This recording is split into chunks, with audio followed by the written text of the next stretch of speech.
So moving on to your next topic in your second chapter, that is managerial functions, you have authority. Now, what is authority? Authority, as we've been looking into previous topics also, it is a sense of top management, right? Authority flows from the top to the bottom. Like the top managers will take necessary decisions, and then the authority and the decisions will flow to the low level workers. Now, in other words, a superior or chief executive makes decisions and convey them to subordinate, who in turn makes decision and tell them to the subordinates, and so on, forms a line from very top to very bottom level. Okay, always remember this hierarchy. This is the hierarchical structure, that is top, middle and low level management. So this is what you need to know about the authority. Okay. Now, what is the meaning and definition of authority? Meaning of authority is authority can be defined as the power. Okay, it can be defined as the power and the right of a person to use and to allocate the resources efficiently, to take decisions and to give orders so as to achieve organizational objectives. It is the right to give commands, orders and getting things done. The top level management has the greatest authority. I think by now you are very well versed with the topics, and by now you will know what organization does for planning, coordination, cooperation, achieving objective, and by now even you're well versed with what authority is all about, right? So this is the meaning of authority. Now, according to the definition of authority, according to Henry Fayol, authority is the right to give orders and power to exact obedience. Okay.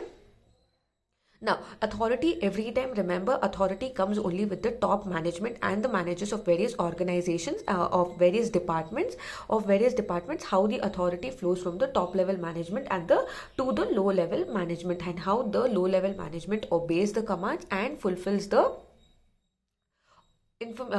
duties which are given, and which helps in achievement of objectives of the particular organization.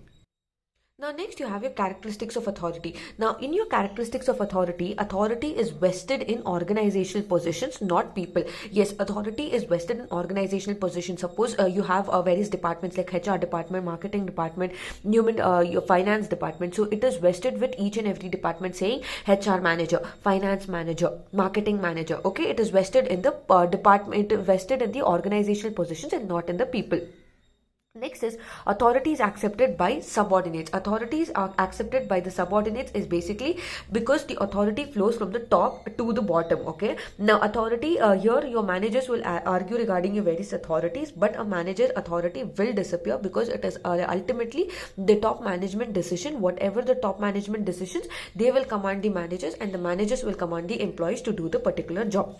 Next is authority flows down vertical hierarchy. Vertical hierarchy is nothing but top of the hierarchy are vested. A vertical, this is your hierarchical position. Okay, this is your hierarchical position. First comes your top, next is your middle, and last is your low. So authority flows in this direction, in the downwards direction. Next, you have your types of authority. Now, your types of authority is nothing but you have basically three types of authority according to Max Weber. He has distinguished three basic types of legitimate authority, which is corresponded to three types of dominance of leadership. Okay. Now, it is further divided into various types. The type of authority. First is your traditional authority. What is traditional authority? It is basically, it has always been that type of authority wherein one particular person will command. Suppose earlier days, so for example, you had your earlier days example like king, right? There was one particular king who used to be elected, and that particular king would take decisions for the entire state or for the entire village or anything as such. That is known as traditional authority. Okay. Now, traditional authority is nothing but it is wherein in a particular organization stress is there. Okay, with the past, all the activities they are bringing into consideration your shared values, your beliefs, etc. Wherein there will be just one ruler and everyone has to obey this particular ruler. Next is your rational legal authority. Rational legal authority is basically you're taking into consideration your rights and regulations, your obligations, your procedures. Okay, you're not just taking into your traditional authority, but here you're thinking very rationally.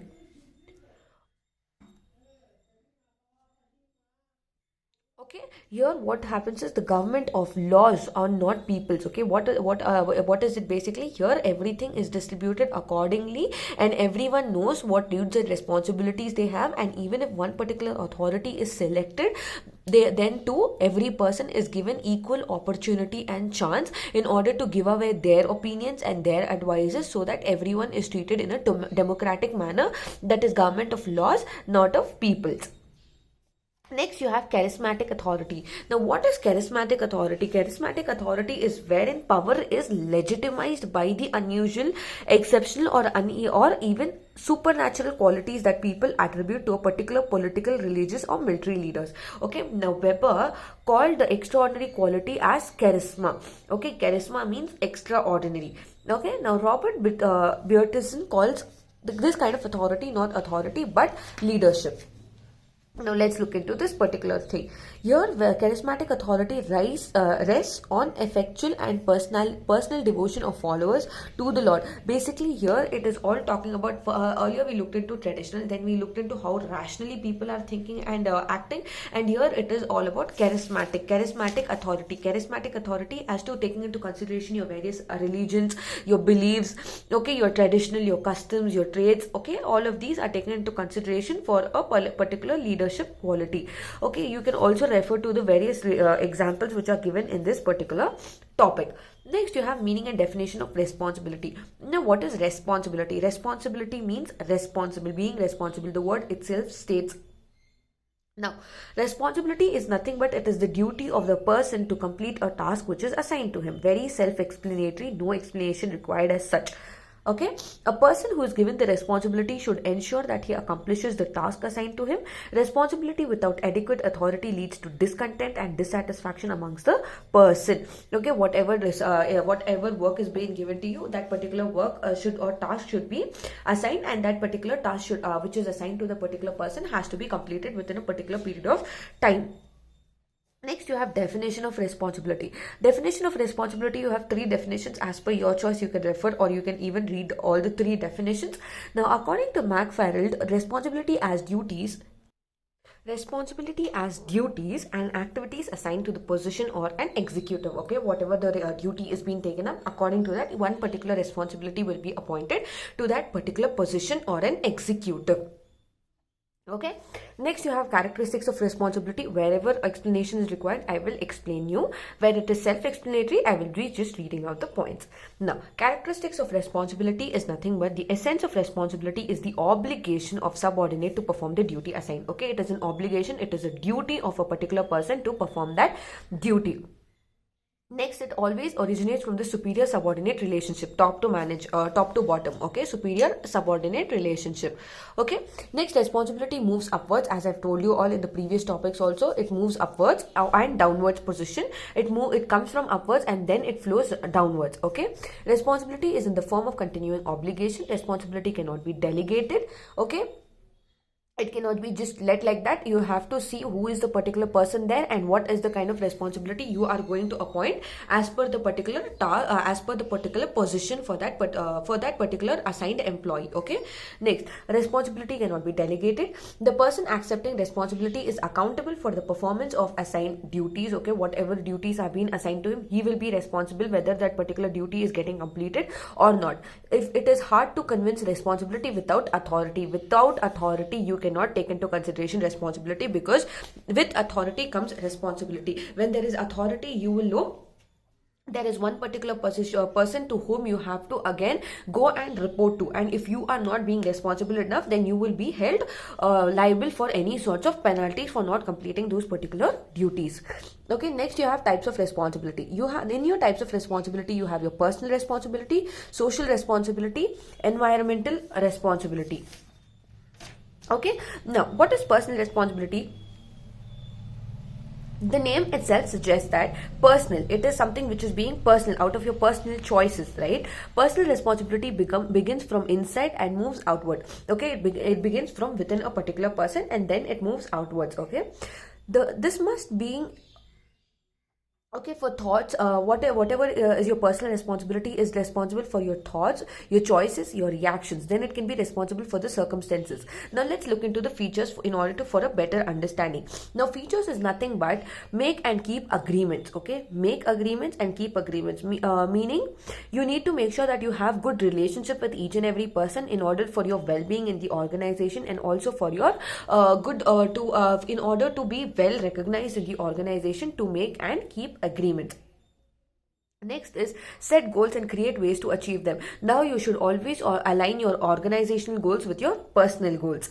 Accept consequences of personal choices, whatever choice you're making, whatever personal choice you're making. Suppose you're making a choice of purchasing this pencil, and this choice turns out to be a disaster. Like this pencil does not seem to work good. Then you will be responsible, and for your then you will have to accept your consequences of whatever personal choice you made. Okay. Next is acknowledge personal accomplishments. Acknowledge personal accomplishments is the company, whatever personal accomplishments are there. Suppose you have gone out and you've achieved something, then you have to be acknowledged, you have to be recognized for that particular personal accomplishment. Okay. Next you have your social responsibility. Your social responsibility is nothing but your CSR activities, wherein the idea of the company should not, basically it should be your social responsibility. Social responsibility taking into consideration your employees, your society at large. No, it should not. The company should not only focus on maximizing profits, but should also make sure that they are taking into consideration your social responsibilities and also contributing towards the societal growth, wherein they're creating lots of employment opportunities. The organization for standardization, this is ISO certification is nothing but every organization should have an ISO certification in order to operate in a particular environment. This is basically a certification which measures the overall performance of the organization. Now next you have your features of social responsibility. What are the features of social responsibility? Communicate with others in a way that empowers them and not demean them. Basically you need to continuously encourage each and every person. Honor other rights, dignity and work together towards a common goal. Negotiate problems and conflicts successfully. If there is a particular problem, sit, discuss, and then come up with a particular solution. Okay. Create opportunities for others, that is create employment opportunities for people who are graduating now, or who are it is a complete responsibility of the organization towards the society to create employment opportunities. Next you have environmental responsibility. Environmental responsibility, again, it is to take into consideration your environment, that is you do not create a negative impact on the environment. That is whatever your lifestyle is, whatever your actions are, you are creating a positive impact, and you should not create a negative impact. Okay. And how you're using the resources, whether you are completely effectively utilizing the resources. Do not deplete the environment, do not exploit the environmental resources. The organization will have necessary responsibilities towards the environment also. Do not pollute the environment. By now you will all be knowing what environmental pollution is, and how the organization and as human beings also, how we need to take into consideration how we are supposed to be responsible towards the environment. Now next, what are the features are become conscious of the various contexts in which we function. Okay. What are the contexts in which we are functioning, what is the kind of organization we are functioning. Okay. Respect property and take care of equipment, the classroom and the second of the community. Okay. Recognize the importance of individual taking care of the environment as well as influencing others to take care of the environment. Example, you are planting trees. Okay. Reducing pollution, all of these activities. So these are the type of responsibilities which could be your personal, which could be social, and which could be environmental responsibilities. Moving on to your next topic, you have power. What is power? Power is nothing but the ability to influence other person. Okay. Okay, it is the ability to influence the other person. The process by which we affect the thoughts and behavior of the feelings of the other person is called as influence. Okay, another most important thing is called as influence. The authority is basically giving you the position to influence other person, and authority is basically getting things done, wherein a person in the authority has a power. Okay, so this is power. Next, you have forms or sources of power in the organization. First is your interpersonal forms of power. Second is using powers effectively. Okay, third is two faces of power, one position, one positive, one negative.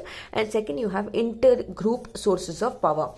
Now, in your interpersonal forms of power, what is interpersonal? Interpersonal forms of power, French and Raven have identified 5 most common bases of power in an organization as reward, coercive, legitimate, referent, and expert power. Now, what is reward power? Reward power is basically you are recognizing a particular person for doing the job well. You are giving him a reward, wherein you are increasing his salary, wherein you're giving bonus as a promotion. Okay, in addition, you're praising that particular person so that he is performing in a better way. Next, you have coercive power. Coercive power is basically, even if you have to, as an organization, even you have to administer unpleasant consequences, that is implied force, threats, punishments. Okay, coercive power is basically this will come into action when there is lack of support, lack of disciplinary actions. If the particular person is into verbal abuse, okay, coercive power or action can be taken into consideration. Next is legitimate power. Legitimate power is completely based on the kind of position the employee is, okay, and how you can settle down things through mutual agreements, how you can influence the other person in order to agree to enter into an agreement, and how nicely you can convince the other person for your getting your things done. Next is your referent power. Referent power is basically it is your interpersonal action. Suppose for example, if you want a seat in a particular college, okay, and you're not able to get it, you go to a person who can actually refer you, right? Who is the top authority who can actually refer you in order to for you to get a seat in the organization. So that is referent power. How effective that particular appearance at the particular leader or the particular person's power is, okay, that is a referent power. Next you have expert power. Expert power is your complete expert knowledge and skills, okay, how you are going to trust and expertise, how he has the knowledge of various things and how he can help you in going about various activities. Next is using powers ethically. Using power, see, power is something that is given to you, but how you use it matters a lot, right? How ethically you are going to use the power. See whether that particular power is going to let you produce good out of the outcome which is inside and outside of the organization, whether you're producing something good, okay, whether see you can just because you have power you can just know you cannot dominate the other person and you cannot bully the other person, right? So how nicely you're using the power even when you're given the particular power and authority. Okay, next is, does the behavior respect to the individual fall for all parties? Does the behavior treat all parties equitably and fairly? Next is two phases of power, one positive and one negative. See, power is always positive and negative based on how you are going to utilize that particular power. For example, even if you're made class rep, you can either dominate everyone and you can threaten them to do the work, or you can either cooperate with them and treat them in a very nice manner. You can either use your power positively or you can use it negatively in order to accomplish or create your achieve your goals. Okay, intergroup sources of power. Next is your intergroup sources of power is basically wherein you have multiple parts, therein you have various departments and how effectively you're going to collaborate with each and every department in order to achieve your organizational goals and objective, and how effectively you can function with these all departments for the organization's success. Okay, next you have your symbols of power. Symbols of power is nothing but only basically how you are going to reveal your authority and not power. Okay, here you have Cantor's symbol of power. Cantor's symbol of power is basically it is you have your primary characteristics, that is ability to intercede someone in trouble, that is help someone in trouble, ability to get placements for favored employees, okay, exceeding budget limitations, procuring above average raises for employees, getting items at the agenda meeting, access to early information, and invite having top managers seek out for one's opinion. Okay, these are the various symbols of power as per Cantor. Next you have symbol of powerlessness.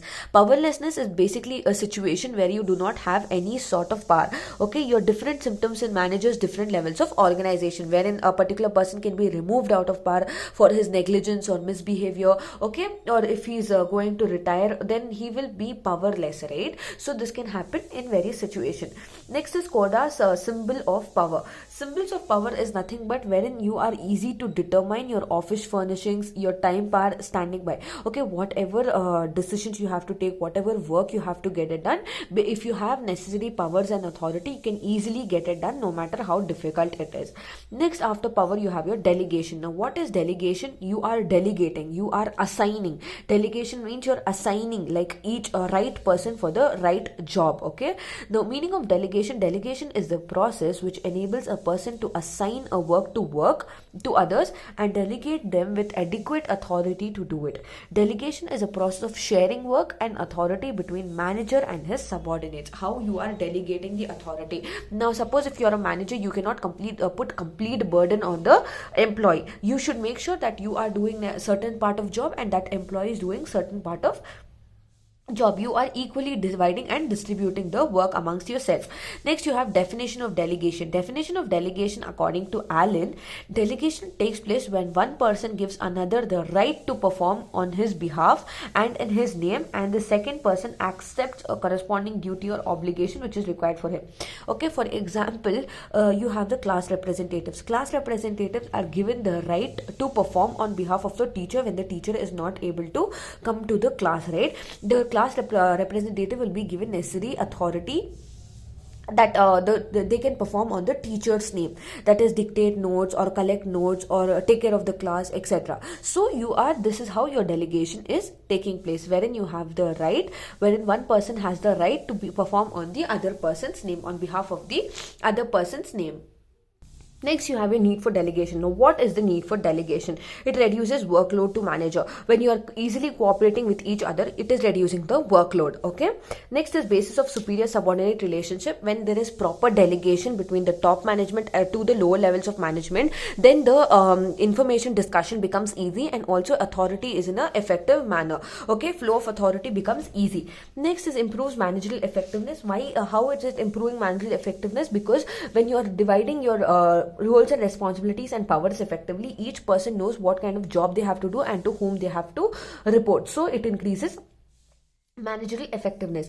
Motivate subordinates, because you can perform on behalf of the managers, and you can get, and you have certain independence, and you are continuously motivated for higher performance. Okay. Next is develop managers. Develop managers is basically, it will help you in acquiring good leadership skills, good competency skills. It will help you in continuous motivation, wherein you can do better than other employees. Okay. Next is facilitates organizational goals. When you have a proper delegation, wherein each and every department is properly set up, wherein each and every employee is given right person for the right job, for the right person is given, and continuous motivation, coordination, cooperation is there, then it enhances your organization and also facilitates organizational growth, wherein you can go in for growth and expansion of the organization, wherein you can achieve goals effectively. Okay, so this is the need for delegation. Next, you have your characteristics of delegation. Characteristics of delegation is it takes place when managers grants few of his power to subordinates. Okay, whatever power he can give it to subordinates in order to get the things done, in order to achieve the objectives. Okay, it occurs only when the person delegating the authority himself, that is the manager, must possess what he wants to delegate. Okay, whatever job he wants to delegate. Now, only a part of authority is delegated to subordinates. Suppose if a particular person is a manager, he cannot delegate his manager position itself. No, only certain things, only certain duties he can give it to the employees, like suppose checking of records or purchasing of stationery. For example, I'm just giving you examples. Okay, so that is the kind of duty he can give. Next, a manager delegating authority can reduce, enhance, or take it back his exercise full control. Suppose if the manager is giving authority, he can also take back that particular authority. Now, it is only the authority which is delegated and not the responsibility. Whatever there is there, it is only the authority, not the responsibility which is delegated. Okay, next you have your principles of delegation. Now, principles of delegation are as follows. Okay, you have your principle of result expected. Principle of result expected is nothing but whatever goal, okay, how effectively you are achieving the goals. For example, if you see, a marketing manager explains the salesman regarding the unit of sale to take place in a particular day, say 10 units, and they have to be the target sales. So similarly with the organization also, whatever the goal is there, it is actually set up, and each and every manager will explain to the individuals as to how they need to achieve the organizational goals at the end of the day, and how they need to perform in order to achieve the result. Next is principle of parity of authority and responsibility. Parity and authority is wherein you are giving a responsibility to perform a particular task, and you need to complete that particular task within a particular period of time in order to achieve the objectives of the organization. Next is principle of absolute responsibility. Absolute responsibility is each and every employee is given necessary responsibilities. Okay, the manager will delegate responsibilities to the employees, and whatever responsibility is given, they have to make sure that they are responsible to complete that particular task. Next is principle of authority level. Authority level is, see, different persons will have different authorities. Like you have your finance manager, you have your marketing manager. Okay, you have your different authorities, and how you are coordinating with them, and how you are delegating your authority with them, how you are going to manage with your superior and the subordinates in order to achieve your task also plays an important role in your principle of authority level in order to take various informations and decisions in whichever matter is very important. Your next topic is your types of delegation. Now, delegation can actually be of different types. First is general or specific delegation. General or specific delegation is wherein nothing is very specified. It is just a general kind of delegation. Generally, you are distributing your powers, and generally you are issuing your authorities in order to carry out various responsibilities which are given in order to perform an assigned task. Suppose if you are a production manager, you will be given all the duties of a production function department, wherein you will be carrying out your necessary delegated authority in order to achieve the goals and objectives of the necessary organization. Okay, next you have formal or informal delegation. Formal or informal. Formal is something that is in an organization structure. Okay, it is in the form of hierarchy. Okay, it is in the form of hierarchy, that is tall, medium and low. Okay, informal is nothing but nothing is formal, nothing is flowing. See here, your delegation is flowing from the top to the bottom, whereas in informal it will be a flat organization. You will not know who is in which position. Okay, you will not know who is in which position. So it becomes very difficult. So in formal organization, delegation of authority is very easy, but in an informal organization, it is becoming very difficult because you will not know who is the person who is responsible, who is the person who is not responsible, how to delegate the authority, who is much capable, and you will not even be able to identify the right person for the right job. Next is you have your lateral delegation. Lateral delegation is basically, it is when a particular person is delegated an authority to accomplish a task, he may need assistance of a number of persons. Okay, it may take time for formally getting assisted of these persons. He may indirectly contact the person to get their help for taking up that particular thing, that is, he wants to take a particular shortcut. When the authority is delegated informally, it is called as lateral delegation. Suppose if you are divided into teams for a particular project, and now for your particular project, unless we divide from roll number 1 to 10, it becomes very difficult. So what you do is you go and contact your friend asking for help, that is before even the groups are decided, can you just help me with this particular topic. So when you are contacting a person informally, that is when the authority is delegated informally, it is called as lateral delegation. Okay, next is you have your reserved authority and delegated authority. Reserved authority and delegated authority is nothing but delegator may not like to delegate every authority to subordinates. Whoever the particular person is in charge of it to delegate authorities, he will not want to delegate each and every authority to the subordinate. Who are subordinates? Subordinates are employees. Now, authority which he keeps for himself is known as reserved authority, and the authority which he is giving it to people is known as delegated authority. Okay, not distributing each and every duty. He is keeping certain duties for himself, that is reserved, and whatever duty he is distributing is known as delegated authority. Okay, so these were the types of delegation. Next, you have your steps in delegation. Steps in delegation is nothing but determination of the result expected. Again, it is the repetition of the previous topic, how you're going to determine and how you're going to achieve your necessary results and how you're going to achieve the objective. Next is assignment of duties, that is right person for the right job, and how you're going to achieve your objective based on the duties which are assigned to you all. Okay, next is authorization for action, as basically if once a particular authority is given to you and when you are delegated with necessary duties or responsibilities, if you are not able to complete that particular task, if your department is not able to complete that particular task, then you will be held responsible for it. Okay, next is creation of obligation. Creation of obligation is basically, it is basically the last aspect of delegation to create is to create obligation. Obligation is the right. Okay, obligation is the right to complete a particular task which is assigned to him. Okay, and to meet the expectations, that is whatever standards have been set, to meet those particular standards in order to achieve the objectives of the organization, for in order to enhance the growth and the performance of the organization. Okay, obligation is nothing but from within you will generate a sense of responsibility to do a particular task and to perform your duties effectively in order to achieve the objectives of the organization and work towards the accomplishment of goals in the particular organization.